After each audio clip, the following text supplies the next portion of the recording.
Well, hello beautiful artisans. Welcome to Echo Art with Carmella-T. I'm really excited about this video today. It's not going to be really long, but I finished the Boro sashiko inspired utility half apron.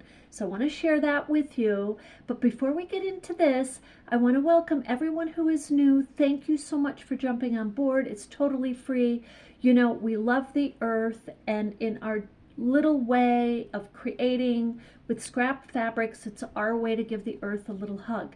You know, I have had some traditional quilters, they've contacted me in the past, but I got a few comments recently again, and they're commenting how inspired they are to try new quilting ways using and being inspired by Boro sashiko method. So with that, I gotta tell you, I came across some of my traditional lap quilts that I had made a while ago. I had made it with the intention for persons who are, you know, maybe homebound or sitting in their chairs a lot. So I'm going to share those with you. But I also came up with an idea I want to share with especially the quilters who are doing traditional quilting. I think you're going to love this next video because I want to share with you how you can mix Boro sashiko inspired techniques with your traditional quilting. So we're going to have a lot of fun with that next video. That's next. I want to do that one before we get into our smaller projects of Boro sashiko that we're going to start for this spring and kind of go through the summer. And there'll be a few specific projects we'll start off with, and we're going to have a lot of fun with that. So save your scraps, save your, if you have embroidery needle or your sashiko needles, and if you have your lacy crochet threads, which you can find at the thrift shops a lot, and or you can find at the regular stores. You know, the actually Walmart has these too. I've seen those in Walmart. So, and or you can use your embroidery threads or your sashiko threads. So with that, I wanted to make sure I got all of that in before we got to the completed project. So I'm going to talk to you about this, and just want to say I am so happy that you are inspired. So that it's totally my goal. If someone is out there and you're like, yeah, I really want to try that, I want to use scraps, and especially if you've been a traditional quilter, and so those are the comments I've gotten from traditional, so I'm really happy. I love traditional quilting, but this is just another take on quilting. So with that, check this out.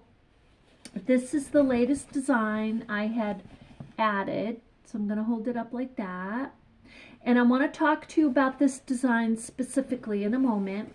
So this is the one right here we were working on together on our last video. You see the purple circle, okay? And then you see another circle right there, and then you see the heart. Now I want to show you some of the threads here. These are a couple, because your lacy crochet threads, right, they come in all different colors. So as you can see, I just want to show you those. You can see here in the circle that we have mixed, that I have mixed the colors. Now, the other thing I want to point out to you here, for those of you who may say, oh, it's difficult to go in a circle, and you know, if you notice, I purposely did a little weaving in and out, not making the spiral perfect, going around that circle. So you might see some orange down over near the white or the black, and in other words, out of its row a tiny bit, going into another row, but still going in a circle. If that happens to you, keep going, because it's practice that's going to get you. And I can stay in my circles, and I want to show you a piece here that has circles. And some of you might remember this piece. It's a piece I put together for myself for chakra meditation. So the chakra, I was going to tell you one of the last videos, just really quickly, the colors, because they help focus, like when you meditate on the meaning of these colors. And you can go very deep into studying chakra meaning and the method and technique. I just do this on the surface. Like I take the idea and I just like kind of with Boro sashiko technique, I incorporate it into my own style. That is what I do with the chakra. So the red means safety and protection.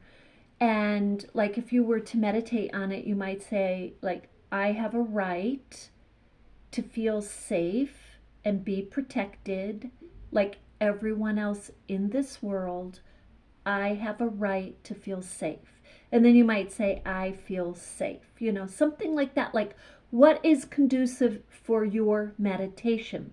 And then the next color up is orange.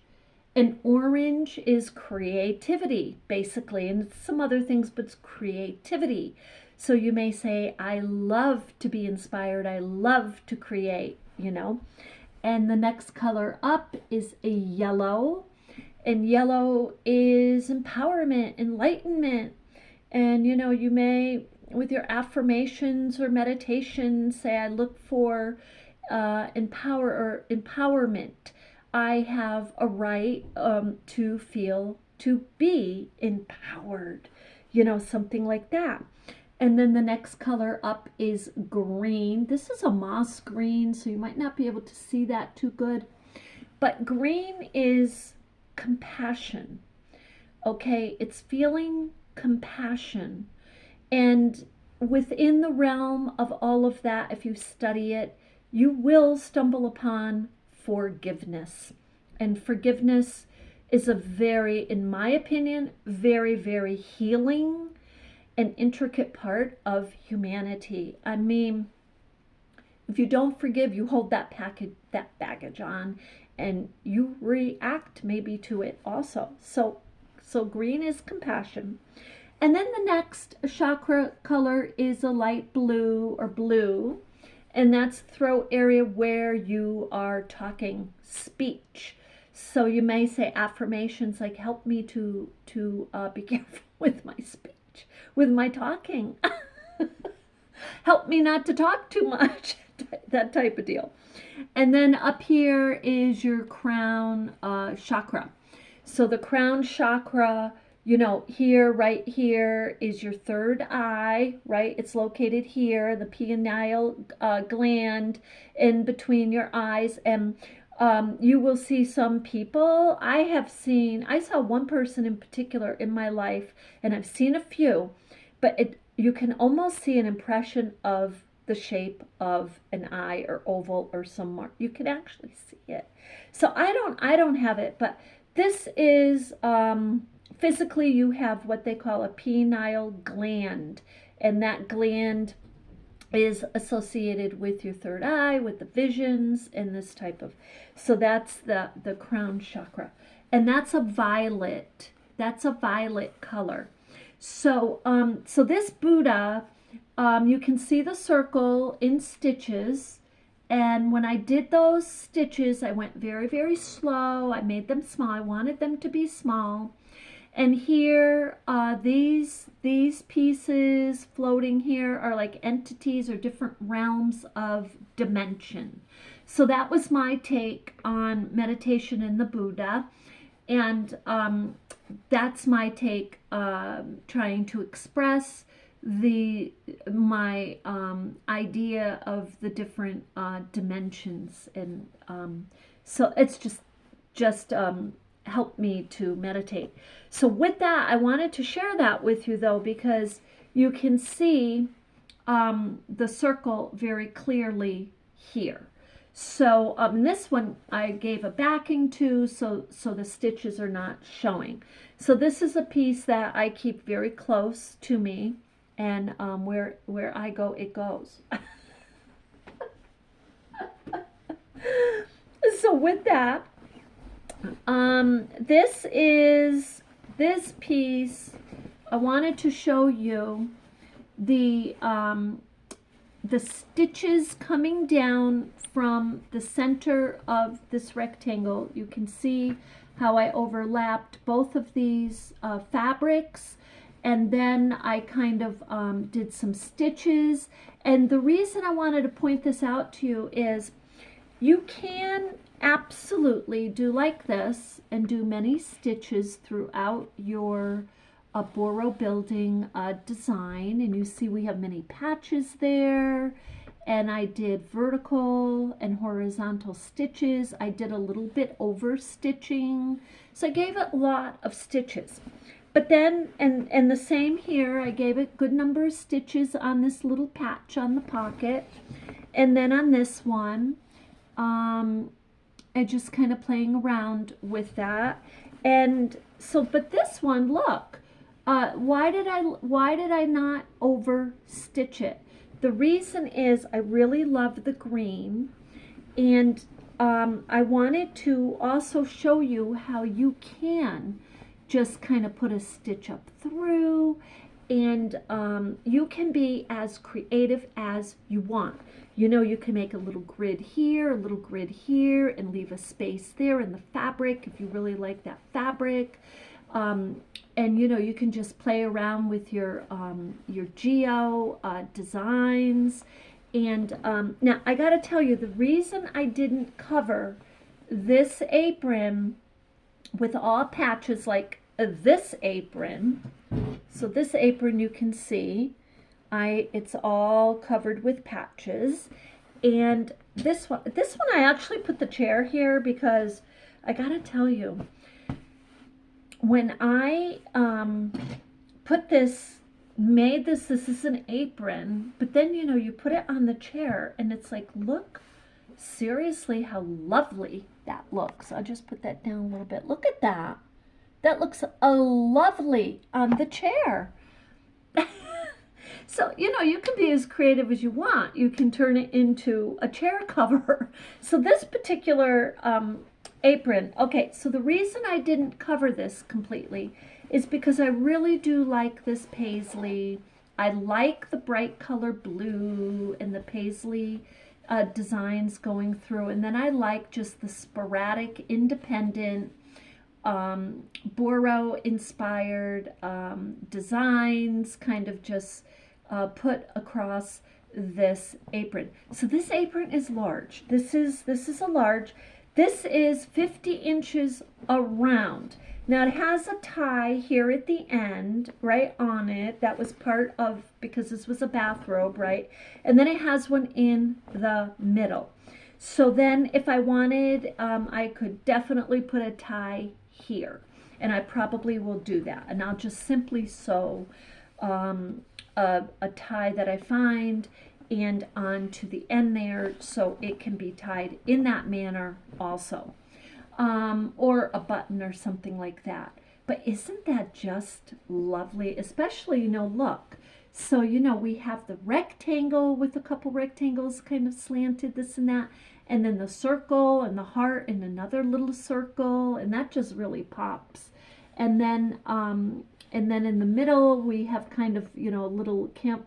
We have kind of a little picturesque building of the different designs. You can see them all. Aren't they gorgeous? The flower and the butterflies, dragonflies, the paint, and then flowers, and then the buffalo plaid. I love it. I love this piece.